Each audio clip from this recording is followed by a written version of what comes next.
오늘은 오순절 설교와 반응에 대해서 말씀을 전하겠습니다. 성경 본문은 지난 시간에 이어서 2장 14절부터 마지막 47절까지입니다만은 본문 봉독은 29절부터 42절까지만 하겠습니다. 사도행전 2장 29절부터 제가 읽겠습니다.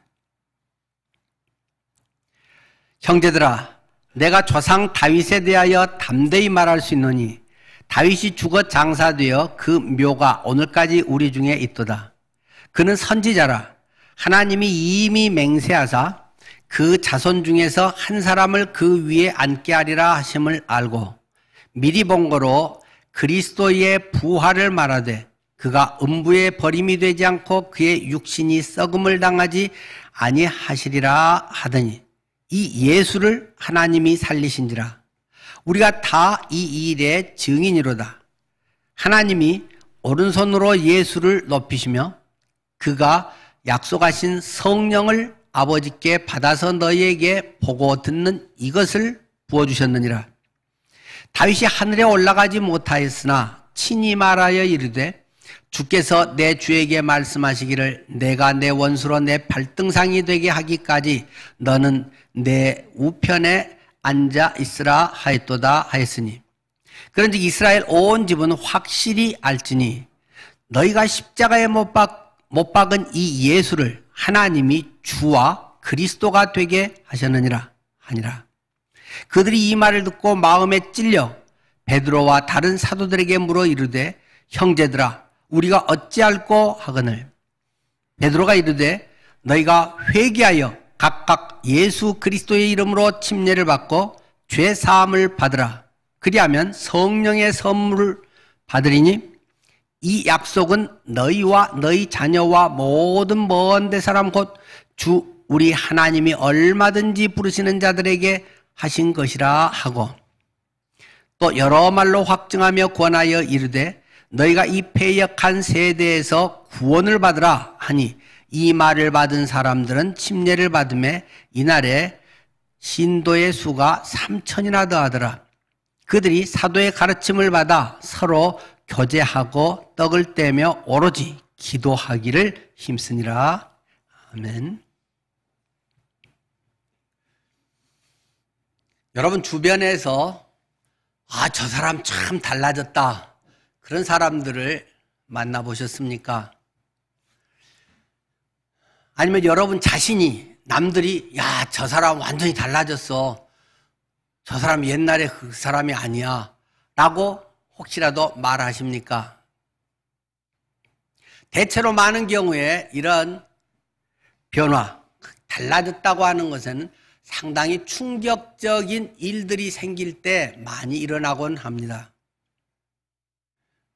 사랑하는 가족이 뜻하지 않게 죽음을 당했다든지 어떤 사고를 당했다든지 때로는 내 가까이 늘 하던 이웃이 큰 어떤 어려운 문제 생겼다든지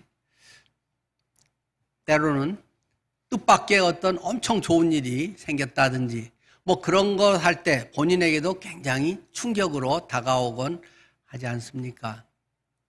지금까지 쭉 살아왔던 것과 삶의 가치관, 그런 태도가 많이 바뀌는 경우들을 보게 됩니다. 우리 교회에서도 전에 구원의 간증을 쭉 돌아가면서 한 1년 했을 때 어떤 분들 우리가 잘 몰랐던 그런 얘기도 하시면서 어떤 그런 사건들이 본인이 주님께로 나아올 수 있게 되는 그런 계기가 됐다. 오랫동안 신앙생활을 했지만 또 침체되고 무뎌졌던 많은 것들이 그런 사건을 통해서 다시금 생생히 기억되고 때로는 찬양이 내 마음속에서 되새겨지고 옛날에 그 주님과의 만났던 그러한 시간들이 새록새록 떠오르기도 하고 때로는 그런 것에 무관심하게 살았는데 어느 순간에 이 세상이 전부가 이게 전부가 아닌 것 같다. 또 다른 뭔가가 있겠구나 하는 데서 새로운 또 길로 나아가는 신앙에 또 관심을 갖는 그런 여러 경우들이 있는 것을 보게 됩니다. 이 사도행전 2장에 사람들이 엄청 달라져 버린 이야기를 지금 하고 싶다는 것입니다. 사람들이 확 뒤집어져 버렸다. 아니, 달라져 버렸다. 그 이야기가 지금 기록되어 있는 것이죠. 그 전에 그들은 예수님의 십자가 사건을 잘 알고 있습니다. 예수님의 한 차원 높은 부활의 사건까지도 경험을 했습니다. 주님이 만나고 부활의 역사 가운데서 야, 예수 그리스도의 부활, 성경이 우리에게 이야기한 그것이 정말 확실하게 그런 일이 있을 수 있나 했는데 정말로 예수님이 나타나셔서 만져봐라 뭐 이렇게까지 말씀하시면서 야, 정말 살아나셨구나. 한 번, 두 번도 아니고 여러 번 여기저기에서 만나면서 그들은 경험하게 돼서 신앙적으로 굉장히 고차원적인 굉장한 믿음의 지식, 경지에 이르게 됩니다. 그러나 그들의 삶은 별로 바뀌지 않았다는 것입니다. 그러던 그들이 어떻게 엄청 변화되는 삶이 뒤집어지는 역사가 일어났는가, 그것을 지금 사도행전 2장이 우리에게 말하고 있다는 것입니다. 어떤 놀라운 변화의 충격적인 전환점이 되는 뭔가가 있다. 그 뭔가, 그게 뭐냐? 성령의 강림이다 라는 것을 지금 이야기하고 싶은 것입니다. 사도행전 전체의 가장 핵심 구절이 1장 8절 말씀이라고 했죠. 그러나 성령이 너희에게 임하시면 너희가 권능을 받고 예루살렘과 온 유대와 사마리아와 땅 끝까지 이르러 내 증인이 되리라. 성령이 너희에게 임하시면 권능을 받고, 이게 없으면 예루살렘이고 뭐 유대고 사마리아고 땅 끝까지고 증인이고 이게 다 없는 꽝이라는 것입니다.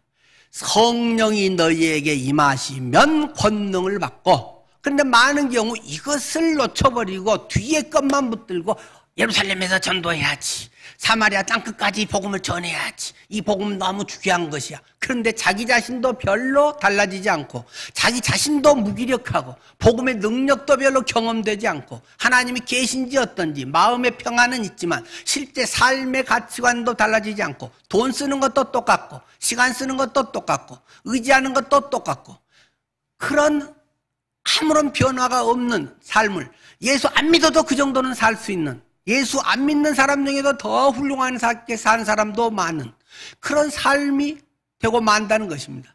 그러나 궁극적으로 굉장히 다른 중요한 전환점이 있다. 그것이 성령 강림이다 하는 것을 우리에게 강조하고 있습니다. 여러분은 이 성령의 강림, 성령에 대한 것에 얼마나 붙들려 그것을 또는 체험하며 살고 있습니까?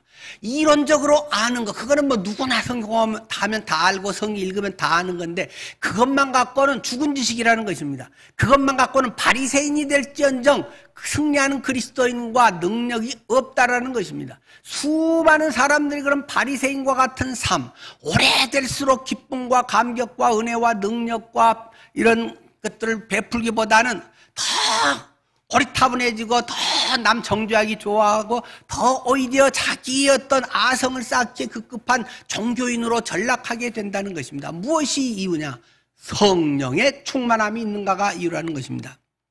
물론 성령에 대해서 여러 가지 용어가 있다는 것, 성령의 내재가 있고 성령의 내주하심이 있고 성령의 충만하심이 있고 성령의 임재가 있고 이런 여러 가지 용어들이 있지만, 어쨌든 뭐 그 세세한 것은 일단 접어두고라도 성령이 임하셨다. 누구에게? 한 사람 한 사람 머리 위에, 한 사람 한 사람 위에.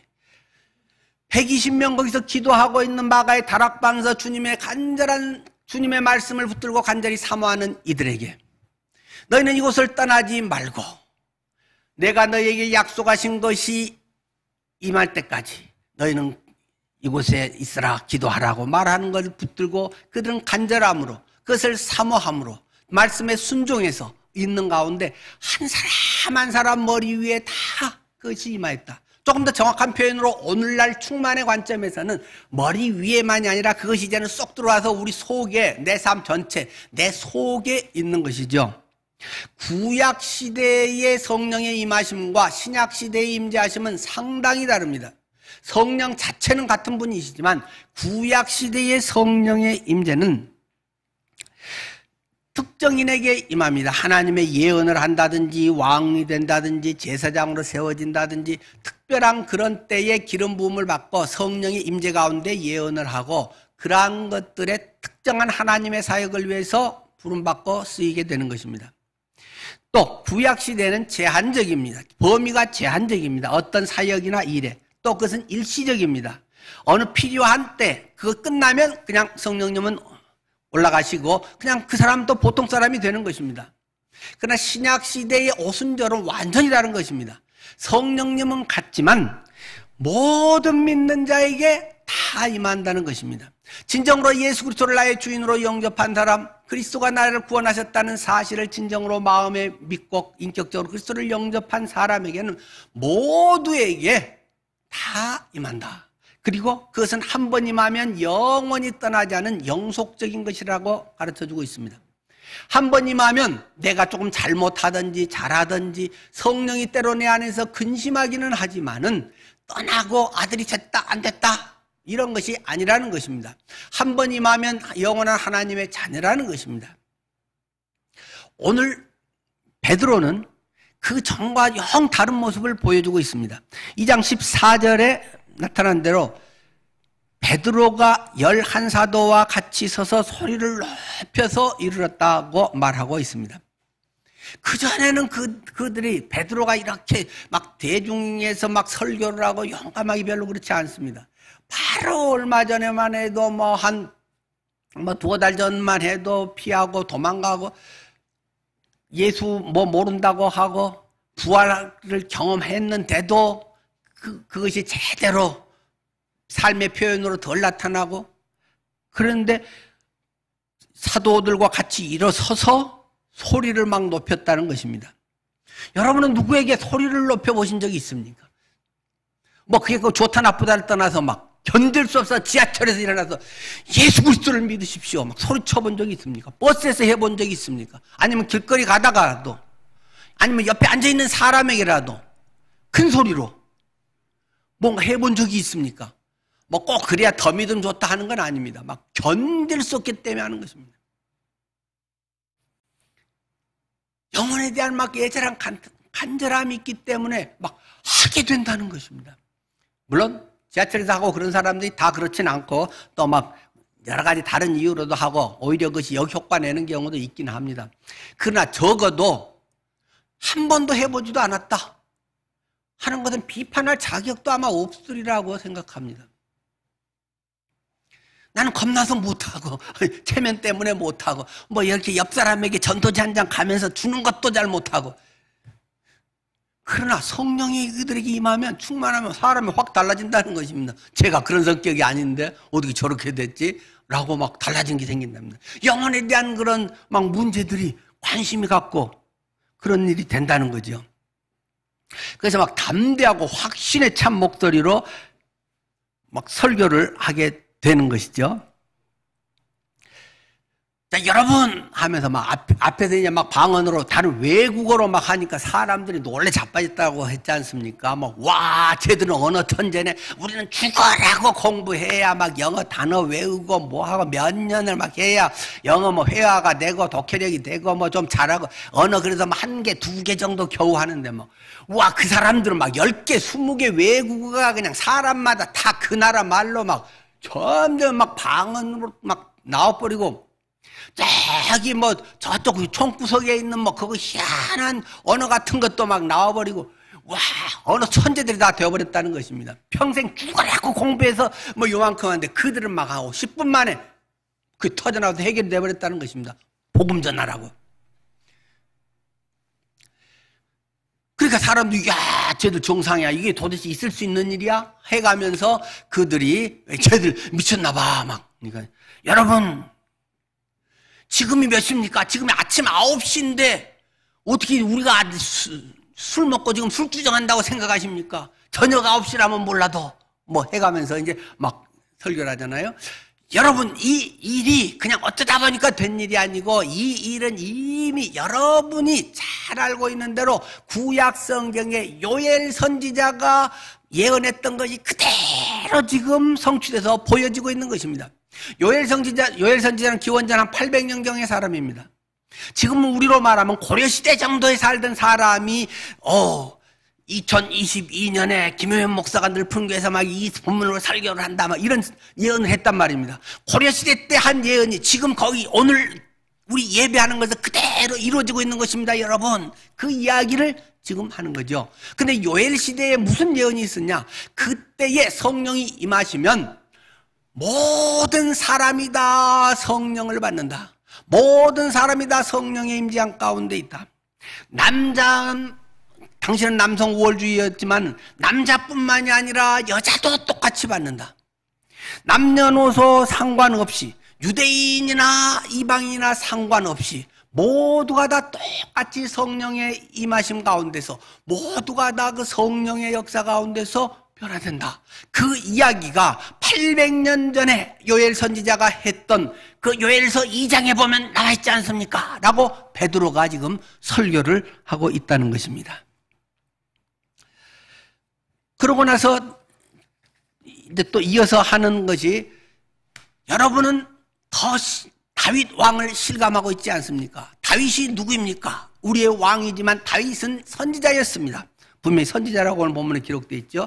다윗은 선지자였습니다. 선지자라서 미리 예언을 했는데, 그때 다윗이 예언한 내용이 그리스도의 부활에 대해서 예언을 했지 않습니까? 하면서 지금 설명을 하고 있는 것이죠. 제가 아까 읽었던 본문에서 2장 30절부터 봅니다. 그는 선지자라 하나님이 이미 맹세하사 그 자손 중에서 한 사람 예수를 그 위에 앉게 하리라 하심을 알고 미리 본 거로, 선지자니까 미리 봤죠. 그리스도의 부활을 말하되 그가 음부의 버림이 되지 않고 그의 육신이 썩음을 당하지 아니하리라 하더니 이 예수를 하나님이 살리신지라. 예수님이 부활했습니다. 다윗은 기원전 1000년 전 사람인데, 기원전 1000년 전에 벌써 우리가 그렇게 존경하고 사랑하고 신뢰하는 다윗이 그리스도의 부활을 그때 이미 예언을 한 것이 지금 이루어진 것입니다. 하면서 그리스도의 부활에 관한 이야기를 꺼내고 있는 것입니다. 부활, 그것이 성령으로 인해서 오늘 우리가 지금 이렇게 뒤집어져 버렸습니다. 여러분이 봐도 그 이상하지 않아요? 우리 같은 무식쟁이들이 어떻게 막 5개 국어, 7개 국어를 유창하게 해버립니까? 배운 적도 한 번도 없는데, 죽어라고 공부해도 뭐 이렇게 어느 정도 됐다가 안 하면 또 까먹고 그러는데, 이건 우리 힘으로 된 것이 아닙니다. 성령께서 하신 것입니다. 보혜사 성령님께서 하신 것이고, 이것은 예수님이 부활 승천하면 보내주신다고 하신 것의 약속의 성취 아닙니까? 그런 이야기를 지금 이 베드로가 아주 담대하게 완전히 유식쟁이들 앞에서 한다는 것입니다. 교회 생활 오래 하고 신학 박사들이고 뭐 바리새인이고 뭐 한가닥 하면서 다 오래 아주 경건하게 살았고, 이런 사람들에게 그 이야기를 하면서 여러분 어떻습니까? 냉랭합니까? 여러분은 그걸 지식으로만 알고 있습니까? 성경에 그런 게 어디에 있어? 요엘서 어디에 있어? 시편 어디에 있어? 뭐 그걸 알아서 그건 뭐 한다고요? 여러분이 경험을 했습니까? 여러분 삶 속에 그것이 지금 성취가 됐습니까? 그거를 묻고 있는 것입니다. 전 동일하게 여러분에게 묻습니다. 성령이 임재하셨다, 성령이 역사하셨다, 성령이 나와 함께 하신다 하는 것을 여러분은 경험하고 있습니까? 기도는 성령님과의 교통함이라고 있습니다. 성령님과의 대화라고 있습니다. 하나님과의 대화고 호흡이라고 있습니다. 그런데 여러분은 기도하면서 하나님과 대화를 하십니까? 성령의 뭔가 내 마음속에 로마서 8장처럼 성령이 내 안에서 말할 수 없는 탄식으로 간구한다고 했는데, 나는 잠만 꼴꼴 자면서 탄식하구나, 그걸 느낍니까? 기도를 하면 주님의 막 간절함, 그런 것이 막 여러분을 사로잡습니까? 그 영혼에 대한 우리 누가 구원받아야 되는데, 우리 아버님이 뭐 또 누구 그런 것이 막 생각나면서, 주님 제가 다 못할지라도, 지금 상태에서 안 되라도 주님 정 안 되면 꿈속에라도 만나주세요. 그럼 막 기도가 내 마음속에서 막 나온다는 것입니다.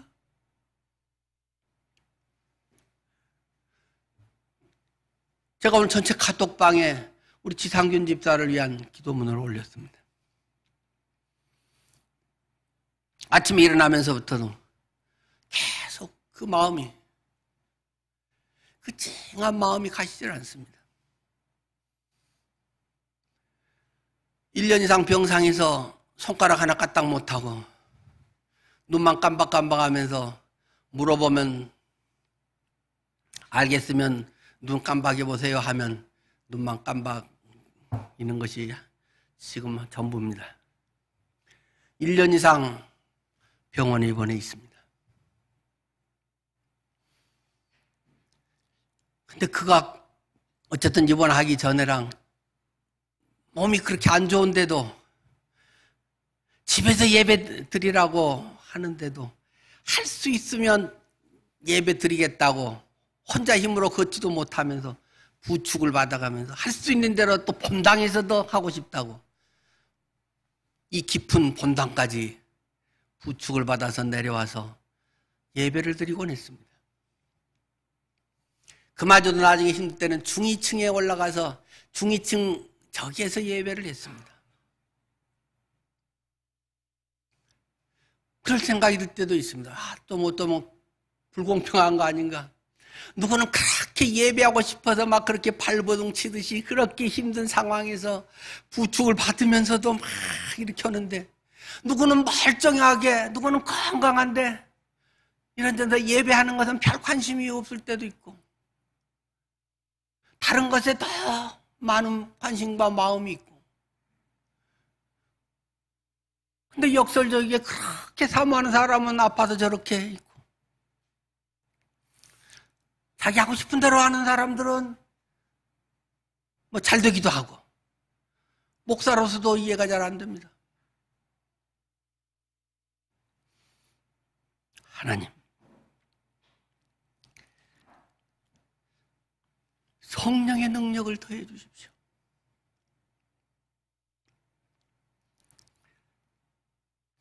목사로서 제가 참 성령의 능력이 있었으면 너무 좋겠습니다. 왜 그런 기도를 안 하겠습니까? 매우 어려움을 겪고 있고 아픈 성도들에게 목사가 기도하면 치료되고, 목사님 나았어요, 목사님 기도해 주니까 나았어요, 이렇게 건강해지고 주님 앞에 바로 설 수 있으면 얼마나 좋을까요? 목사의 기도가 능력이 있었고 어떻고 그건 떠나서 아픔을 지켜보고만 있어야 하는 것은 더 큰 아픔입니다.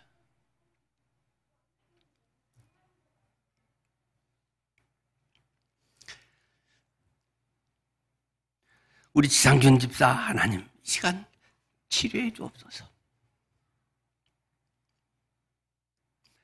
그가 낫고 걷고 주님께 자유롭게 마음껏 예배하며 주님을 찬양할 수 있게 해주십시오.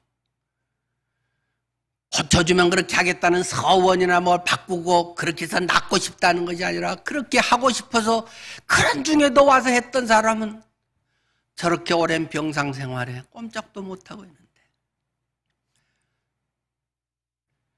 그러나 안타까움은 비슷할 것입니다. 여러분의 힘든 사정들이 기도로 치유됐으면 좋겠습니다. 하나님, 고관절을 다친 우리 성도님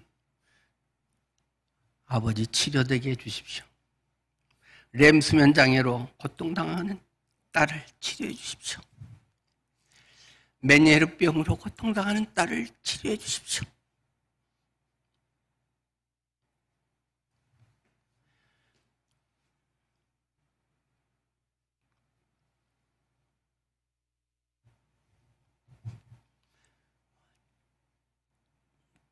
저는 사도행전에서 성령에 대해서 설교를 하지만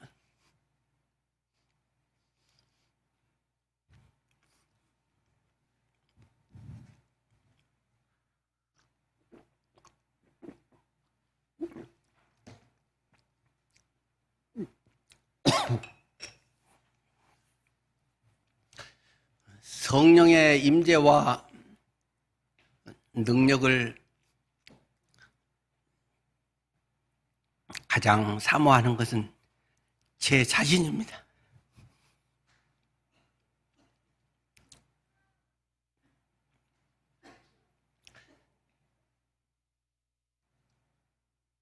제가 성령님께 온전히 붙들리고,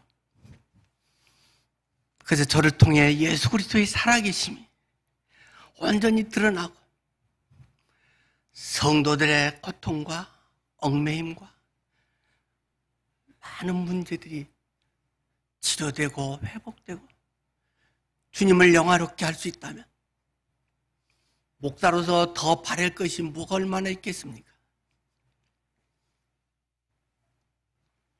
그러나 저는 그렇지 못합니다.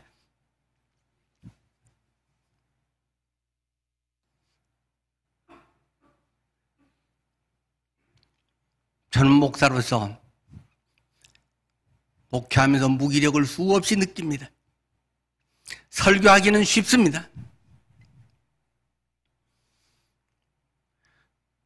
수십 년 목회하고 설교해 왔는데 50분, 1시간 설교하는 게 뭐가 어렵겠습니까? 언제든지 설교 부탁하면 언제든지 할 수 있습니다. 그러나 그것이 저의 삶이 되고 능력이 되고 하나님의 말씀이 살아서 나를 통해서 그대로 전해질 수 있는가?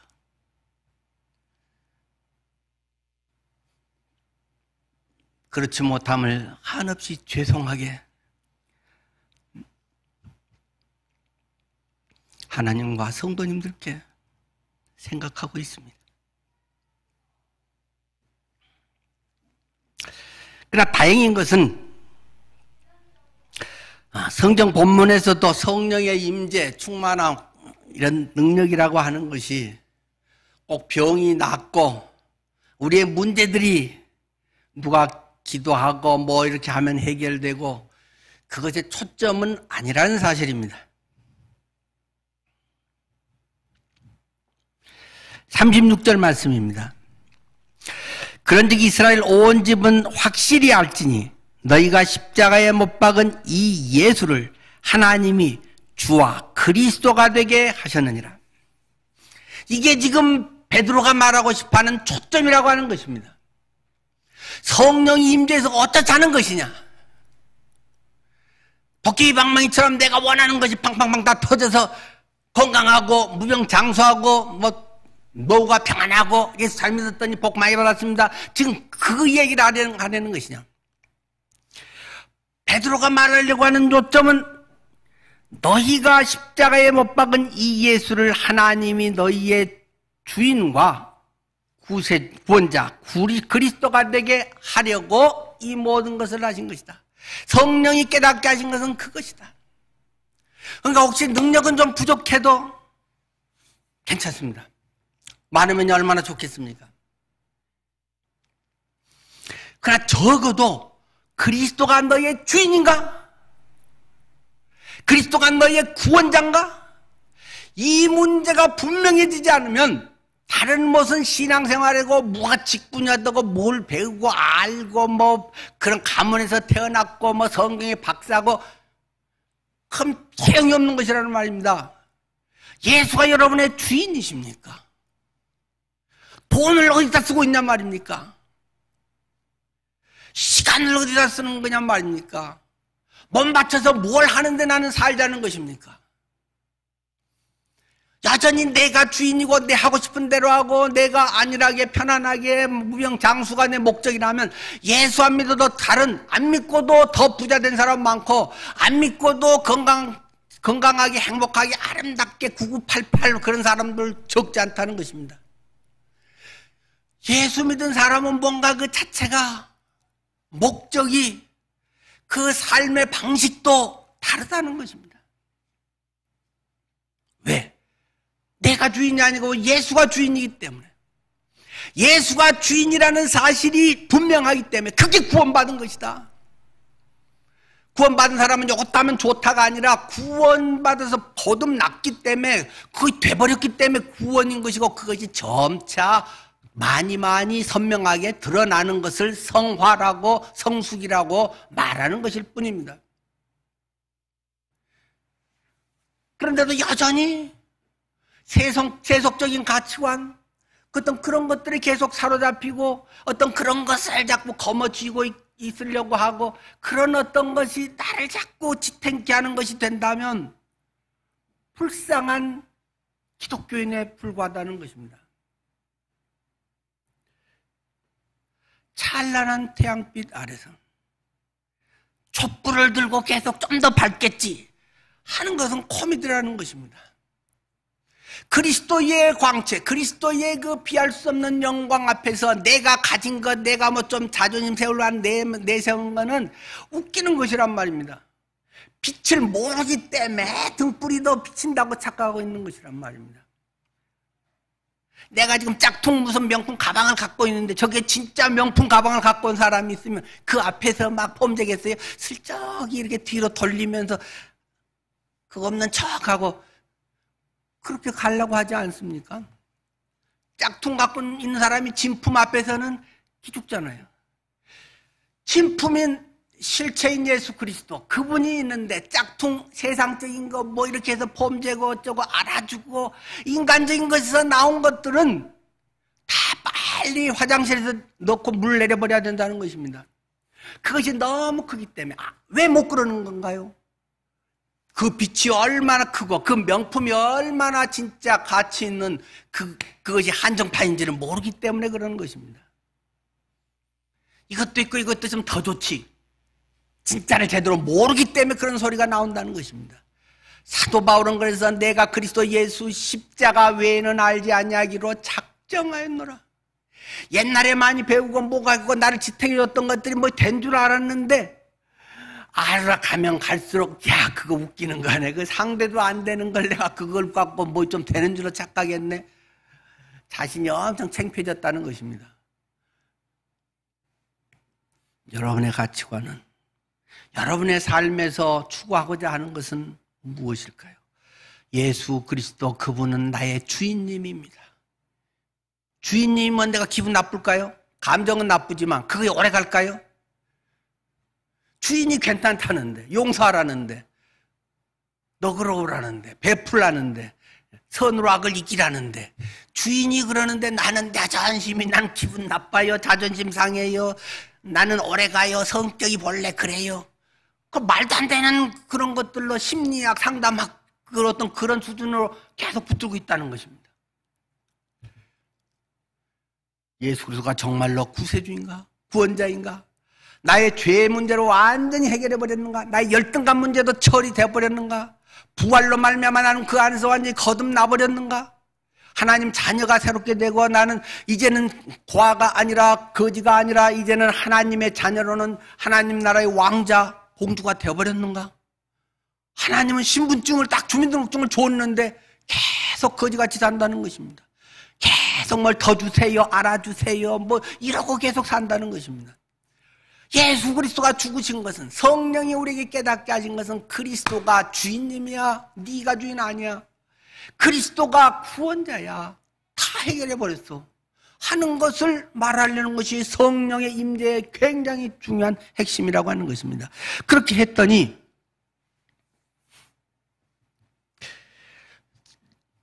사람들이 엄청 충격을 받았다는 것입니다. 37절에 그들이 이 말을 듣고 마음에 찔렸다는 것입니다. 저는 오늘 여러분들이 설교를 듣고 어떤 분들은 마음이 많이 찔리기를 바라면서 설교를 하고 있습니다. 할 수만 있다면 송곡으로 팍 찔러갖고 터뜨려버릴 수 있으면 너무 좋겠습니다.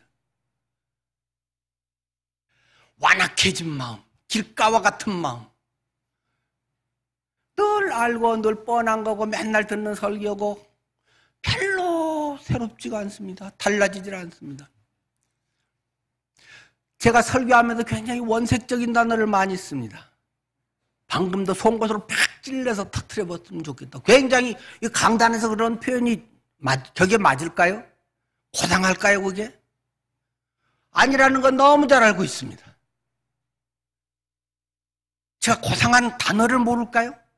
어휘력이 남보다 떨어져서 제가 그러나요? 근데 명색이 제가 시인이잖아요. 지금도 늘 국어사전 찾아가면서 늘 뭐 단어 쓸 때 확인하고 아무도 책도 뭐 남보다 적게는 읽지 않았을 거고 어휘력이 아마 상급은 될 겁니다.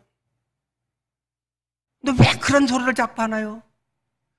뭐 똥이네 뭐 이런 거에서 막 주님을 찢어서 막 우리의 죄가 예수님을 십자가에서 막 찢어갖고 어쩌고 왜 그런 원색적인 무식한 표현을 잘 하나요? 누군가는 마음이 길가와 같습니다. 고상 한편 예수님은 우리의 죄를 위해서 죽으시고 대속하셨습니다. 주님이 우리를 위해서 죽으셔서 우리가 구원받았습니다. 지겹도록 들어와 갖고 이게 안 들어옵니다, 잘. 근데 자꾸 새로운 번역으로 보십시오.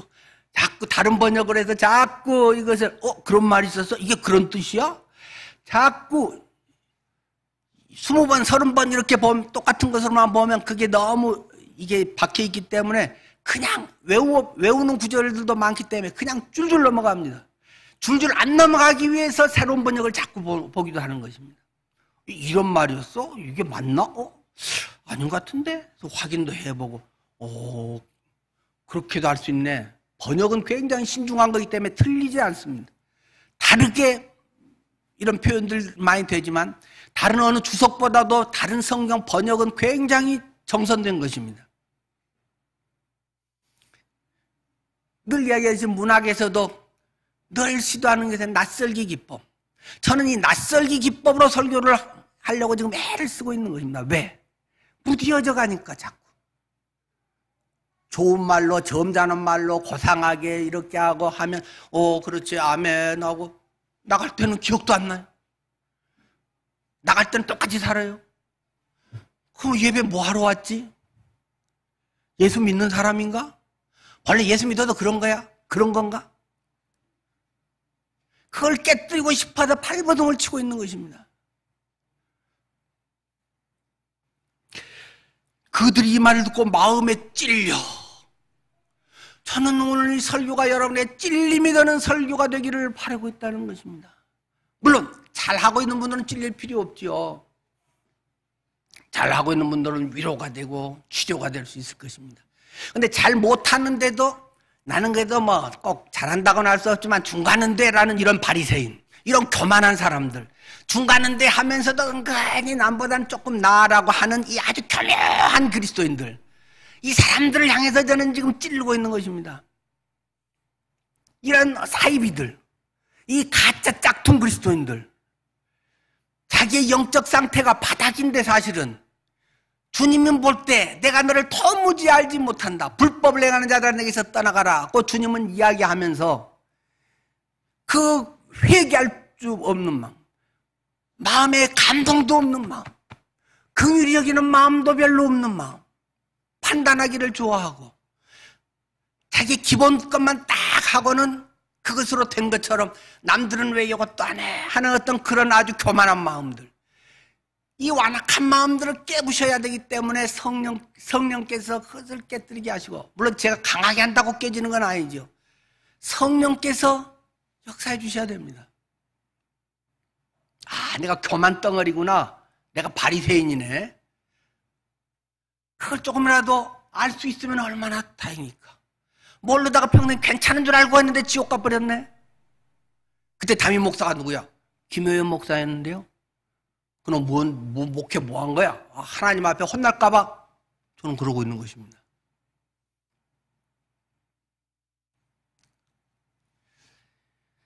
마음에 찔려 그들이 형제들아 우리가 어찌할꼬?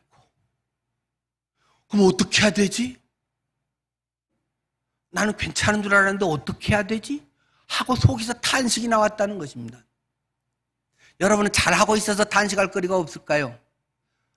아니면 그런 거 있을 땐 탄식합니까? 아니면 그때 그냥 지나고 에이 사람이 그런 거지 뭐, 사람이 어떻게 안 그러고 살 수 있어? 이렇게 해서 그냥 아주 뺀질뺀질하고 피해버릴까요? 베드로가 얘기합니다.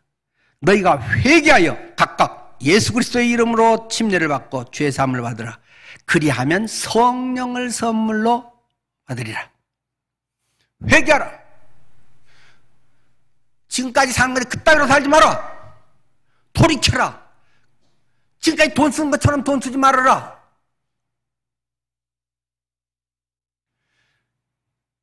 지금같이 사는 것, 안 믿는 사람하고 똑같은 가치관과 그걸 위해서 뭘 모아놓고 싸우고 뭐 그걸 위해서 해갖고 나는 그래서 뭐 이게 뭐 됐네 안 됐네 뭐 열등감 우월감이고 왔다리 갔다리 하고 돌이켜라. 그리스도의 빛 안에 들어왔느냐? 그리스도가 너의 목표인가? 부름의 상을 위하여 달려가노라. 바울의 고백처럼 회개하라. 회개할 것이 없다면 얼마나 좋겠습니까? 죄의 길, 자기 중심의 길, 자기가 주인 돼서 제멋대로 살면서 그게 굉장히 똑똑하다고 생각하는 착각. 회개하라. 하나님이 창조하신 목적이 있다. 네 즐기고 형편대, 네 하고 싶은 대로 멋지게 살다가 나중에 죽어서도 행복해라. 그것이 하나님 목적이 아니다. 하나님이 너를 창조하신 분명한 목적이 있다. 그 목적에 맞게 너는 오늘 살아가고 있는가? 주님께서는 우리에게 질문을 하십니다. 그리고 심판대 앞에서 그것을 묻겠다고 채점하겠다고 말씀을 하십니다.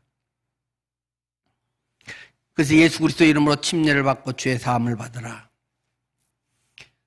물론 침례는 물침례를 이야기하는 것이죠. 근데 뭐 물침례를 받아야 구원받는 건가요? 그렇지는 않습니다. 마음으로 정말로 그랬기 때문에 그것을 표현하는 것이 물을 통해서 내가 물속에 완전히 들어갔듯이 땅속에 들어가서 죽어버렸고 물 밖으로 나오듯이 부활했다는 것을 예식적으로 여러 사람 앞에 말하는 것입니다. 결혼식 안에도 얼마든지 호적에 혼신고하면 부부입니다. 그러나 할 수 있으면 결혼식하고 축하 가운데 하면 얼마나 좋겠어요. 근데 가끔 침례식 하는 것을 엄청 부끄러워서 저는 목사님 저는 부끄러워서 침례식 못하겠어요. 에이? 말이 돼 이게? 제가 주례를 40몇 번 했던 것 같은데 한 번도 거기서 난 부끄러워서 결혼식 안 할게요 그런 신랑 신부를 본 적이 없습니다. 요새는 막 저희 때보다는 막 더 좀 자유로워져서 막 거기서 기본적으로 자 입맞춤 하고 막 사진 찍고 뭐 마지막 나와서는 뭐 기본으로 사람 앞에서 막 입도 맞추고 막 그러잖아요. 그걸 막 부끄러워서 못해. 그런 사람 뭐 없더라고요. 사랑하니까. 그게 진심이니까. 내가 예수와 죽었으니까. 그리스도의 부활에 나는 살아났으니까. 새로운 삶을 얻었으니까. 그것을 표현하는 것이 침례인데 사람들 앞에 뭐 부끄럽고 물이 차고 어쩌고.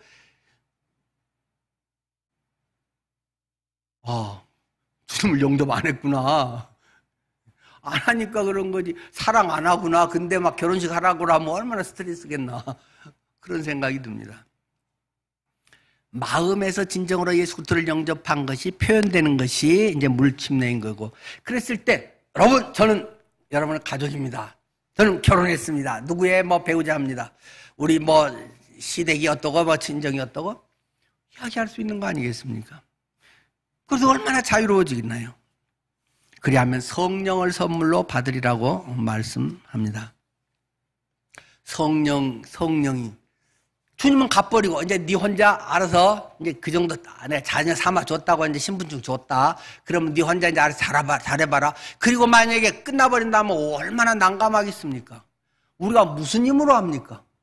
별 볼 일 없는 거 뻔한데 내가 뭐 알량한 뭐 가진 것 같고 뭐가 어떻게 할 수 있겠습니까? 어떻게 하나님 자녀답게 차원이 다른 삶을 살 수 있단 말입니까? 발버둥 쳐도 다른 사람만큼 뭐 돈을 더 벌 방법도 별로 없는 것 같은데. 그래서 성령을 우리에게 주셨단 말입니다. 살 수 있는 성령의 능력을 주셔서 네 능력이 아니라 성령이 한다. 근데 이거는 본인이 경험해보지 않으면 꽝이란 말입니다. 경험해보지 않으면 아무리 성령이 주셨다, 뭐 성령이 오셨네, 100번 뭐 노래를 부르고 뭘 해봐도 똑같은 거죠, 뭐. 성령의 임재를 경험하십시오. 성령의 충만을 경험하십시오. 아마 이번 성경 통독을 하면서 사도행전을 여러분이 보시면서 아마 한번 사도행전에 성령이라는 말이 몇 번이나 나오는지 한번 성령 나올 때 밑줄이라도 한번 그어 보십시오. 저도 설교하면서도 다시 보니까 성령이라는 단어가 그렇게 많이 나와요. 와, 사도행전이 성령행전이라고는 했지만 성령이 와, 주어가 이것의 주체가 성령이 된 것을. 근데 우리는 그건 싹 잊어먹어 버리고 우리가 뭘 해야 되는 것처럼 자꾸 그걸 하면 우월감이 생기고 내가 순종해서 잘했다 생각하고 못하면 기죽고 전혀 주어가 틀린데 그런 엉터리 신앙생활을 자칫 평생 죽을 때까지 그냥 그러다 끝난다는 것입니다.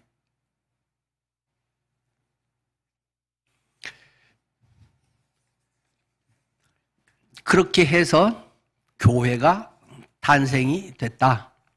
그랬더니 그들이 사도의 가르침을 받아서 서로 교제하고 떡을 떼고 기도하기를 전혀 오로지 힘썼다. 그러면서 43절은 사람마다 두려워하는데 사도들로 인하여 기사와 기적과 표적이 많이 일어나니 믿는 사람이 다 함께 있어 모든 물건을 서로 통용하고 또 재산과 소유를 팔아 각 사람의 필요를 따라서 나눠주고 쭉 이제 이야기가 있습니다. 물론 이것은 초대교회에 일시적으로 있었던 이야기고 초대교회가 뭐 다 계속 그랬던 건 아닙니다. 여러 환경들 속에 핍박을 받고 다 또 도망쳐야 됐고 여러 상황들 속에 그렇게 오랫동안 할 수 없었습니다. 그런 공간도 뭐 그렇게 별로 많지 않았고요. 그러나 복음이 얼마나 획기적으로 그들의 삶을 바꿨는지를 보여주는 모습이라는 것입니다. 그전에는 돈 있으면 나 그리고 우리 자녀들 우리 손주 자리야 그 정도만 맨날 생각하고 살았는데 전에 그냥 우리 집 종이었던 걔가 예수 믿었고 자녀도 별로 마음에도 안 들었던 제가 예수님 믿었는데 그 사람들을 위해서 내 재산을 내 가진 것을 내놓고 우리 같이 먹고 살자 잘 살자 이거 얼마나 힘드니 옛날 내가 그랬던 게 오히려 미안해 뭐 그래가면서 그런데 돈을 썼다는 말입니다. 그것 하는데 가서 수발하는데 시간 썼다는 말입니다. 돈 쓰고 시간 쓰는 게 달라져 버렸다는 것입니다. 그런 것 속에서 사람마다 두려워하는데 두려움이 나쁜 걸까요? 경외감. 사람마다 특히 하나님에 대해서나 이런 신앙적으로 경외감이 있어야 됩니다. 근데 너무 많은 경우는 경외감이 없습니다. 두려워하지 않습니다. 지멋대로입니다. 지가 왕입니다. 자녀들이 집에서 무서운 사람이 하나도 없다. 지멋대로 해도 된다. 부모가 말해도 에이 시끄러 말하지 말아요.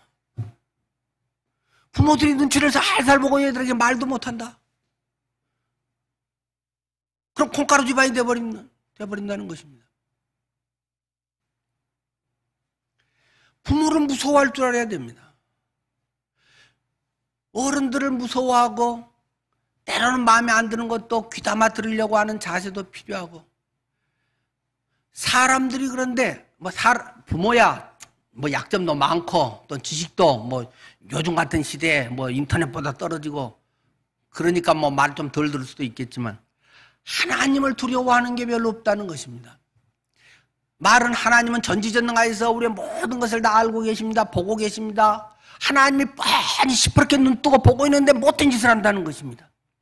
사람만 안 보면 남에게 걸리지만 않으면 예수 믿는 사람이 뒤에서 딴짓거리하고 죄 짓는 것에 겁이 없습니다. 그런 사람이 어쩌다 있습니다. 하나님을 두려워해야 됩니다.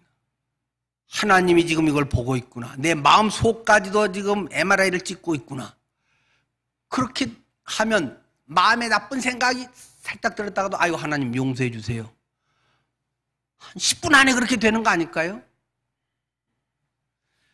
말은 한 전지전능하신 하나님 어쩌고저쩌고 기도문은 기가 막히게 멋있게 표현하는데 가짜이다 가짜.